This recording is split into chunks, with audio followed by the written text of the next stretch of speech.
Ikinagagala kong ipakilala sa inyo ang anak na naming akong kaibigan. Siya ay si Crisostomo Ibarra.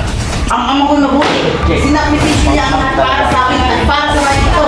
At ikaw, hindi ka makakauwi. Pupunay sila ako! Nakakauwi ang ninakaw mo. Anak ko! Hindi ako pala! Di pwedeng mabulang. Makinig sa tamang tinig. Wala kang mapapala sa taong walang kahulugan.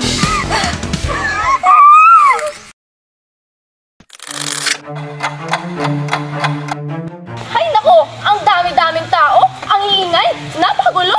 O kayong mga hampas lupang Indyo, hindi ba kayo magbibigay galang sa akin? At sino nagsabing mas maganda si Maria Clara? At ano ito? Bakit hindi kayo nagbibigay galang?